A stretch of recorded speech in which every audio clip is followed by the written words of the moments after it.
주변 사람들한테 말했을 때 도움이 되는 이야기가 있는데요. 제 지론이 되기도 했는데 하루 5분의 힘이라는 것입니다. 무엇이든 습관을 만들고 싶거나 좋은 행동을 하고 싶을 때 5분만 딱 해보라는 것인데요. 예를 들면 책 읽기 5분, 밖에 나가서 운동할 때 걷기 5분 혹은 5분 달리기 뭐 이런 것들이 되겠습니다. 왜 5분이라고 말씀드리냐면 5분 정도를 한다라고 생각했을 때 사람은 그다지 부담을 느끼지 않는 것 같거든요. 근데 막상 자기 전에 5분만 책을 읽어야지 하고 책을 피면 재밌게도 5분 이상 뭐 한 최소 20분 정도 이렇게 읽게 되는 자기를 발견하게 됩니다. 그래서 뭔가 시도가 어려운 것이 있을 때 딱 5분만 해보자 이 마음 가지고 시작을 하시면 굉장히 많은 것들을 하실 수 있다, 시작을 하실 수 있다, 뭐 이런 부분에서 말씀드리고 싶었습니다. 다들 이제 새해 계획들 많이 세우시잖아요. 새해 흔히 세우는 계획이 다이어트하기, 운동하기, 그리고 책 읽기 뭐 이런 것들이 있으실 겁니다. 요즘에는 재테크 시작하기 이런 것도 있고요. 여기서도 제가 말씀드린 하루 5분의 힘이 굉장히 도움이 됐습니다. 처음에는 자기 전에 5분만 책 읽기 했던 것이 어느 날부터는 30분 책 읽기가 됐고 30분 책 읽기를 계속 하다 보니까 어느 순간 1년에 책을 50권을 읽고 있더라고요. 그리고 다이어트를 하기 위해서도 매일 5분만 달리기를 해야지 하던 것이 30분 달리기가 되고 그리고 마라톤을 나가게 되고 그리고 이 마라톤도 하프 마라톤을 여러 번 뛰다 보니까 결국 저는 풀코스 마라톤까지 완주할 수 있었습니다. 그래서 이게 사실은 어떤 5분의 그 루틴을 만드는 것에서 시작이 됐거든요. 또 비슷하게 헬스 또 그런 식으로 하게 됐는데요. 뭐 무거운 턱걸이 5분만 해보자 이런 걸로 시작하던 것이 이제 헬스장을 열심히 나가게 되는 원동력이 됐고 그러다 보니까 바디 프로필에 도전해보고 싶다가 돼서 결국 또 바디 프로필까지 성공을 했습니다. 이제 이렇게 새해 계획을 습관으로 만드니까 바디 프로필도 찍게 되고 마라톤 풀코스도 완주하게 되었고 책도 1년에 50권씩 읽는 저를 발견하게 됐습니다. 하지만 여기서 어느 날 또 현타를 느끼게 된 것이 뭔가 몸도 좋아지고 건강도 좋아지고 책도 많이 읽는 것 같은데 왜 내 인생엔 그래도 별로 변화가 없다라는 느낌을 받았어요. 계획을 달성하는 것만으로도 만족감을 느끼실 수 있을 거예요. 저도 분명히 그랬고요. 하지만 어느 순간 또 이게 계속 습관이 됐을 때는 이 습관만 가지고는 뭔가 부족하다 이런 느낌을 받으실 수도 있을 것 같습니다. 제가 그랬고요. 그러다 보니까 이제는 이것 가지고 뭔가를 해야 된다는 생각이 들었어요. 나는 어쨌든 이 계획을 세운 이유도 인생의 변화를 만들고 싶어서였는데 뭔가 루틴은 분명히 변화했지만 몸도 변했지만 사실 인생이 바뀌었다는 느낌은 받지 못했습니다. 그래서 일로 연결시켜야 한다고 생각을 했고 그래서 제가 생각한 것은 이제 이것들을 좀 외부로 알리자 그리고 컨텐츠화 시킬 수는 없을까 이런 생각을 하게 됐습니다. 그래서 앞서 만든 어떤 습관과 루틴을 한 단계 더 발전시켜서 어떤 제품, 서비스, 컨텐츠로 만들 수 있다면 내 인생에 더 도움이 되지 않을까 이렇게 생각을 했습니다. 그때 마침 2020년에 코로나가 터지면서 굉장히 많은 활동이 제약이 됐습니다. 그때도 책을 열심히 읽고 있었는데 이 책을 열심히 읽고 또 그 당시에도 주식 투자를 열심히 하고 있었기 때문에 이 책을 열심히 읽는 것과 주식 투자를 어떻게 컨텐츠화 할 수 있을까라고 생각을 하게 됐고요. 그래서 블로그를 시작하게 됐습니다. 블로그에 책을 읽은 기록들, 서평들을 하나씩 쌓아 나갔고 주식 투자에 대한 이야기를 나눴습니다. 그러다 보니까 블로그에서 같이 그런 글쓰기나 나눔 활동을 하는 분들이 모이게 됐고 그 안에서 전자책을 내는 어떤 일종의 유행이 있었습니다. 그래서 전자책을 내보자라는 생각을 하게 됐고 하나의 전자책 플랫폼에 전자책을 출간하게 됐습니다. 운이 좋아서 그 전자책이 해당 플랫폼의 베스트셀러가 됐습니다. 그게 인연이 돼서 이제 제가 책을 냈던 출판사에 연결이 돼서 결국 제가 미국 주식 책을 낼 수 있게 됐습니다. 이게 제가 결국은 하루 5분에서 시작을 해서 이 5분 루틴이 제 습관으로 자리 잡았고 이 습관을 다시 외부에 연결시키자라고 생각을 해서 어떤 제품, 서비스, 컨텐츠화 할 수 없을까라는 생각이 있었고 그게 결국 제가 그래도 조금이나마 책이라는 어떤 성과를 내는 일이 되지 않았나 이렇게 생각합니다. 결국 제가 여기서 깨달은 것은 앞에서 어떤 습관을 만드는 것들은 일종의 인풋인 것 같습니다. 자기 몸을 건강하게 하고 책을 많이 읽고 이런 부분은 인풋인데요. 잘 보면 이런 인풋들은 남들이 굉장히 잘 만들어 놓은 것을 흡수하는 과정입니다. 하지만 돈을 많이 벌고 싶거나 사람들에게 좋은 가치를 전달하고 싶거나 한다면 아웃풋이 반드시 필요합니다. 받은 것이 인풋이라면 이제 주는 것이 아웃풋이 되겠고 저는 이게 일종의 기브 앤 테이크라고 생각하게 됐습니다.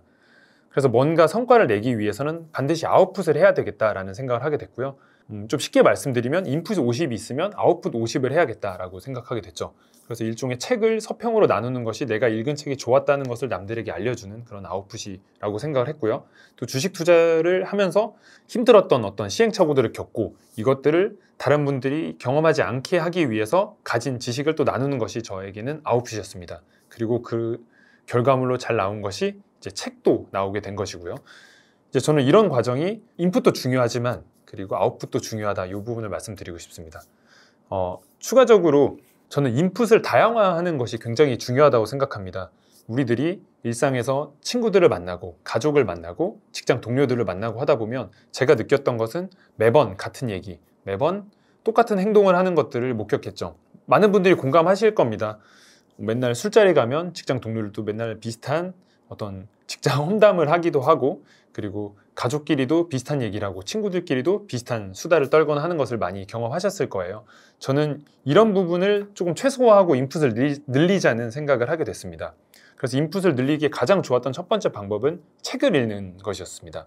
우선 책을 쓰시는 분들은 대부분 어떤 분야, 한 분야에서 성공하신 분들이 많고 뛰어나신 분들이 많습니다. 그러다 보니 자연스럽게 어떤 분야에서 뛰어난 분들의 이야기를 들을 수 있는 기회가 됐죠. 그래서 평소 때 그러니까 주변에서 들을 수 있는 얘기 외에 다양한 얘기들을 책을 통해서 저는 접할 수가 있었습니다. 또 다른 다양한 경험을 하기 위해서는 만나는 사람의 풀을 좀 바꿔보라는 말씀도 드리고 싶어요. 제가 또 책을 내게 되고 나서 다양한 어떤 작가님들이나 투자 고수분들을 만나게 됐는데요. 이분들을 만나게 되면서 새로운 지식들을 많이 배우게 됐습니다. 각 분야 전문가들의 얘기를 부동산 얘기도 들을 수 있게 되고 코인 얘기도 들을 수 있게 되고, 그래서 이런 분들을 또 만나니까 굉장히 새로운 지평이 열리는 느낌을 받았습니다. 이렇게 다양한 책을 읽으시거나 다양한 사람들을 만나시는 것이 또 인풋의 지평을 넓힐 수 있는 방법이라는 말씀을 드리고 싶습니다. 아무래도 제가 투자로 한번 큰 돈을 날려먹고 거의 리셋, 30대 초반에 자산을 거의 리셋을 하고 다시 시작하다 보니까 굉장히 간절함이 컸죠. 그리고 웬만한 방식으로는 본전치기도 하기 어렵겠다는 생각이 있어서 저한테는 나름의 간절함이 있었습니다. 그게 이제 저를 책을 많이 읽게 했고, 책을 보고 투자를 따라하게 했고, 또 그게 좋은 성과로 이어지니까 그 행동을 계속하게 됐는데요. 여느 직장인분들도 비슷하실 것으로 생각이 되는데 저도 업무 시간에는 업무를 하고 퇴근하고는 책을 주로 읽고, 모든 직장인들이나 모든 사람에게 주어진 시간은 똑같기 때문에 저는 주말도 활용하려고 노력을 많이 했습니다. 사실 평일에는 해봤자 제가 느끼기에는 한 3시간 정도를 투자하면, 자기 개발에 투자하면 대부분 시간이 끝난다는 느낌을 받았고요. 하지만 이 비슷한 강도로 주말에 하게 되면 많이 할 때는 주말에 하루에 한 10시간씩은 본인을 위해 투자할 수 있지 않나. 그래서 그런 방식으로 투자 공부도 하고 자기 개발도 했다, 이렇게 말씀드리고 싶어요. 저도 아무래도 직장인이다 보니까 이 틈새 시간 활용을 굉장히 중요하게 생각하는데요. 저는 이동 시간도 잘 활용할 수 있다고 생각하는 편입니다. 특히 운전할 때는 오디오북을 즐겨 듣고요. 요즘에는 오디오북도 전자책 그 어플에서 소리로 들을 수도 있고, 윌라 같은 아예 오디오북 서비스도 있습니다. 이런 걸 통해서 오디오북을 듣기도 하고, 달리기를 할 때, 아침에 달리기를 하러 나가면 이어폰을 꼽고 그때도 오디오북을 주로 들었고요. 대중교통으로 이동할 때는 주로 전자책을 들고 다니면서 책을 봤습니다. 전자책이 좋았던 점은 이제 가방의 무게를 많이 줄이고 원하는 책을 언제든지 읽을 수 있다는 것이 너무 좋아서 전자책을 주로 많이 들고 다닌 것이 제가 틈새 시간을 주로 활용한 방법입니다. 거의 틈새 시간에는 운동 아니면 책을 읽는 것만 한 것 같아요. 책도 사실은 읽다 보니까 내가 얼마나 읽고 있고 잘 읽고 있는지 모르겠어서 서평을 남겨야겠다는 생각을 했고, 모든 책을 서평으로 남기지는 못합니다. 독후감을 항상 다 적지는 않지만 최대한 남기려고 노력을 하고, 그래서 작년에 세어보니까 대략 1년에 한 50권 정도 읽었던 것 같아요. 저는 일주일에 3, 4회 이상 운동을 꾸준히 하고 있습니다. 제가 운동을 하면서 몸으로 배우는 지식이 있는데요. 제 경험상 일주일에 3회 운동을 하면 그 신체 건강이 유지가 되고, 2회를 하면 살짝 원래 수준보다 낮아지는 것 같고, 4회를 하면 성장한다, 이런 느낌을 받고 있습니다. 특히 헬스 같은 근력 운동을 할 때는 체계적으로 하지 않으면 성장도 어렵다는 것을 많이 느낍니다. 운동이라는 것이 사실 굉장히 직관적이어서 근력 운동으로 할 것 같으면 바로 몸의 체형이 변한다든지, 달리기를 할 것 같으면 달리기 속도가 빨라진다든지, 이렇게 바로바로 자신의 변화를 확인할 수 있는 것이 운동이 되겠는데요. 어떤 지식을 습득하거나 어떤 공부를 하는 면에서도 이 운동같이 하는 것이 좋다는 생각을 하게 됐습니다. 운동도 꾸준히 하다 보면 생각보다 성장이 어렵다는 것을 발견하게 됩니다. 하지만 지식 성장도 저는 마찬가지라고 생각하는데요. 어떤 이론을 습득하거나 지식을 습득하는 면에서는 많은 사람들이 쉽게 합리화를 하는 것 같습니다. 왜냐하면 눈에 보이지가 않기 때문에 내가 다 알겠지 하고 넘어갈 수도 있고, 실제로 자기가 어떻게 성장하고 있는지를 돌아보기가 어렵기 때문입니다. 그래서 저는 이 운동했던 방식을 어떤 지식을 습득하고 공부하는 데도 도입을 해보면 도움이 되지 않나. 특히 그렇게 해야지만 또 기록을 하는 습관을 남기거나 어떤 측정할 수 있는 방식을 두면, 예를 들어서 저는 투자를 하는 데는 꼭 투자 일지를 매달 쓰고 있습니다. 이런 성적을 계속 눈으로 확인할 수 있는 기록하는 습관까지 같이 들이시면 이 마치 운동하는 것이 어떤 지식의 성장과도 연결될 수 있다. 메타인지를 향상시키는 방식으로 활용할 수 있다고 생각합니다. 제가 생각하는 딱 하나를 꼽는다면 저는 도전인 것 같습니다.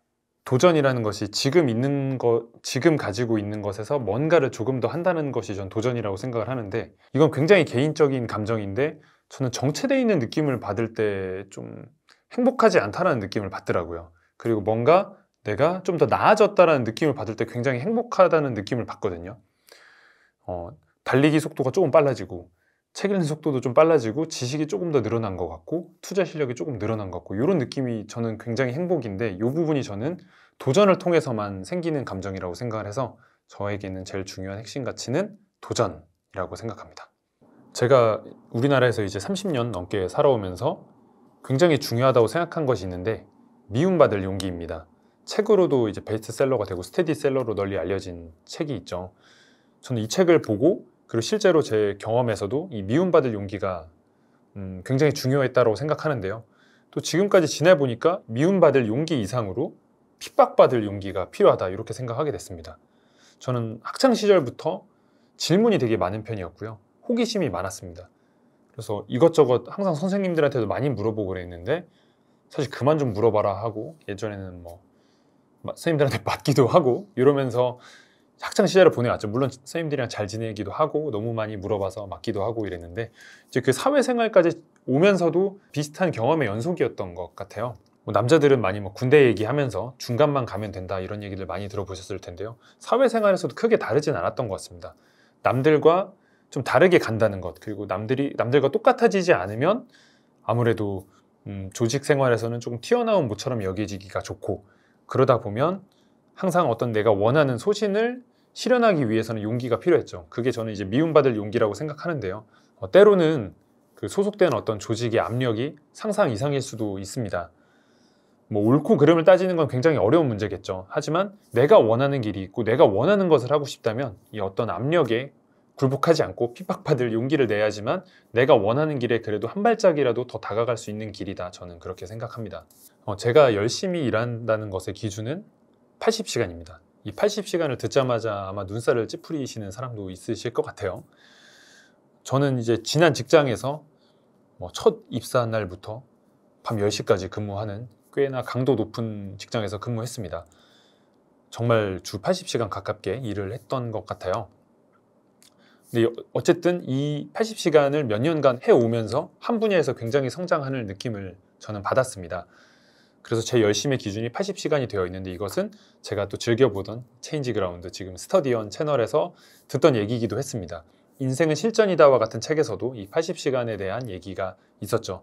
무조건 시간이 많은 게 능사다, 이런 얘기는 아닙니다만, 내가 소위 사회에서 말하는 성공을 하고 싶다면 얼마나 노력해야 되는지를 생각해 봐야 됩니다. 사회적인 성공이라는 게 무엇일까요? 우리가 흔히 말하는 돈을 많이 번다든지 어떤 분야에서 뛰어난 사람이 되는 것이겠죠. 이 뛰어난 사람들을 옆에서 제가 봤을 때는 대부분 엄청나게 치열하게 노력하는 분들이었습니다. 이분들이 타고났다고 생각하시는 분들도 계실 겁니다. 하지만 제가 본 이분들은 분명히 지금도 뛰어난 능력을 가지고 있지만 정말 치열하게 사시는 분들이었어요. 근데 만약에 나는 그냥 40시간을 일하고 저런 사람들처럼 성공하고 싶다, 이렇게 생각을 하셨다면 스스로 한번 생각을 해보셔야 됩니다. 반대로 생각을 하면 나는 저 사람들보다 더 뛰어나기 때문에 80시간의 반인 40시간만 일해도 성공할 수 있다, 이런 생각을 한다는 뜻이 되거든요. 그래서 소위 사회적인 성공을 원하는 분이라면 80시간만큼의 노력은 최소한이 될 것이다. 저는 이렇게 생각을 하고 있습니다. 대부분의 성공의 욕구가 강한 분들은 굉장히 열심히 합니다. 그리고 이 열심히 하는 사람들 안에서 또 소수만이 성공이라는 타이틀을 거머쥐게 되죠.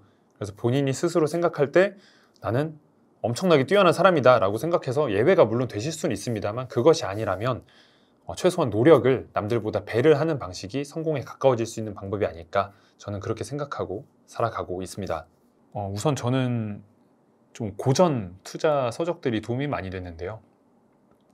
대표적인 책들이 있습니다. 피터 린치의 전설로 떠나는 월가의 영웅 이런 책도 있고, 벤저민 그레이엄의 현명한 투자자, 이 책은 이제 가치 투자를 익히는 데 좋은 책이었고요. 그리고 성장주 투자의 아버지라고 불리는 필립 피셔가 있죠. 필립 피셔의 위대한 기업에 투자하라, 이 책이 좋고, 이제 또 필립 피셔의 아들분이 켄 피셔라고 있습니다. 제가 이분을 사실 굉장히 좋아하는데요. 지금도 피셔 인베스트먼트라는 투자 회사를 운영하고 계신 분인데, 이분이 내신 책 중에 제일 좋아하는 책이 이제 세 개의 질문으로 주식시장을 이기다라는 책인데, 이 책이 저는 굉장히 좋았고요. 그리고 켄 피셔의 역발상 주식 투자라는 책도 좋고, 이거 말고도 주식시장은 어떻게 반복되는가, 이런 책도 굉장히 좋게 봤습니다. 이 외에도 다양한 고전들이 있습니다. 이런 책들도 좋고, 사실 최근에 나오는 다양한 좀 실용서적들, 앞서 말씀드린 강한국 작가님 할 수 있다 퀀트 투자라든지 베스트셀러가 됐던 거인의 포트폴리오, 이런 책도 좋고요. 제가 냈던 하루 싶은 미국 주식 월급보다 더 번다라는 책이 굉장히 미국 주식은 잘 설명돼 있으니까 이런 책들이 도움이 되실 것 같습니다. 저는 먼저 이렇게 고전 서적부터 실용 서적들까지 책을 우선은 많이 읽었습니다. 수십 수백 권은 읽은 것 같아요. 시중에 나와 있는 책들은 거의 다 찾아서 봤었는데, 사실 이렇게 또 책만 보면 좀 한계가 있더라고요. 책도 내용들이 굉장히 다르고 가끔씩은 틀린 정보도 있기 때문에 이 책을 바탕으로 실제로 데이터를 찾아보고 실제 실전 투자에 발을 담궈야지만 또 주식의 감을 익힐 수가 있습니다. 이 경험적 지식이 저는 굉장히 중요하다고 생각하는데요.